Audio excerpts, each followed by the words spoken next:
Welcome to NACD's BoardVision. I'm Peter Gleason, Managing Director of the NACD, and I'm joined today by Cloyd from PwC's Center for Board Governance. Welcome, Marianne. It's great to have you with us. Peter, always enjoy doing these with you. We just finished up our Directorship 2020 session here in LA. Chuck Underwood spoke about the generational issues. Marianne, really interesting when we look at the differences in the generational breakdowns as Chuck presented them and how boards need to consider that in terms of a variety of factors. But what were your key thoughts in terms of the generational issue that Chuck brought up? Whether you agree with everything, I think we all have to acknowledge that there are differences in the generations. But those differences, for those of us who've been in the workplace for a while, I think we've witnessed them or lived them in our own ways.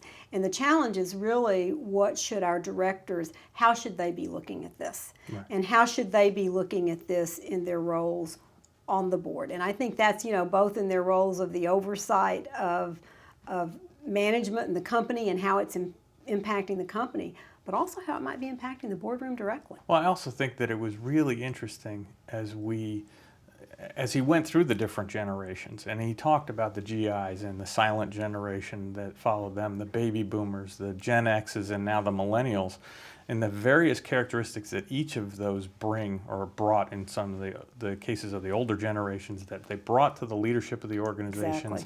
And how companies had to leverage that at the time.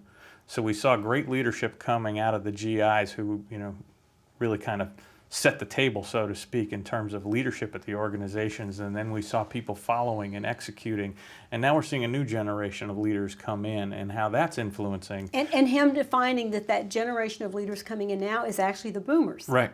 Which I'm still wrapping my head around, in terms of why that's how we're looking at that as the current leadership generation. And this is why we didn't have the agreement that we maybe have had on some of the other topics in the past.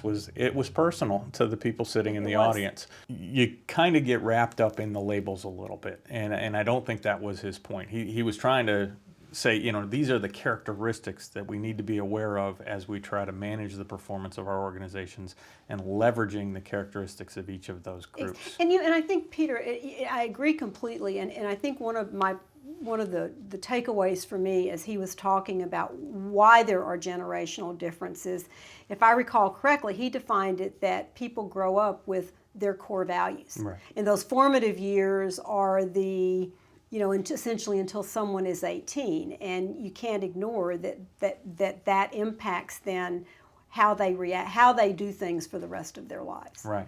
He was talking about how the millennial generation, as he defined it in the age bracket, is so much more technologically adept that we as board members and business leaders have to understand how to leverage that, because they're going to be the enablers of the performance as we go forward. So you still have that leadership component that may be in the boomers and the Gen X's, but this new group, and I'll use that term broadly, this new group of millennials that are in the workforce right now have a different approach to business. And by leveraging their knowledge of technology and how that just impacts their entire lives, we're still looking at the potential for great performance at our companies. And I think that was something, Peter, because that struck me too, that when he described the millennials, he described them with great optimism. Absolutely. Total optimism, really, in terms of what they were bringing to the workforce in terms of their creativity, their drive, their ability. I think I understood him to say he also felt like at the point in time that they become leaders, they will be fantastic leaders too, and also he saw that the combination of the boomers being in leadership positions with the millennials being really part of that core workforce now was a truly dynamic combination. Right. And I think one of the things he kept saying or referring back to was find the talent in the millennial group and fast track it. He did say that. Because they're so talented and they think so differently that the innovation is going to be driven through that group within the organization. Well, and I think, Peter, one of the other things that, and my understanding of why he was really talking about that boomer generation needing to focus on the millennials was that he felt like when you looked at some of the Gen Xers, many times they are not the best people managers.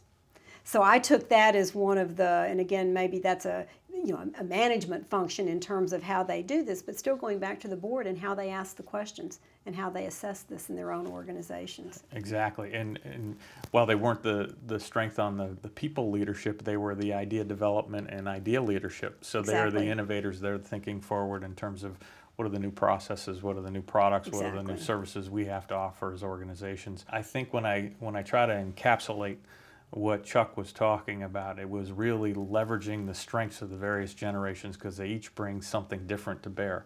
And if we understand that at a board level, we understand the talent management element to that, we're really looking at how do we take our companies to the next level by Exactly. leveraging the talent that's within. We'll continue this dialogue as we move forward, Mary Ann. Thank you so much for your participation today. Great, thank you. Thank you for joining us on BoardVision today. I'm Peter Gleason for the National Association of Corporate Directors, and we look forward to talking with you soon.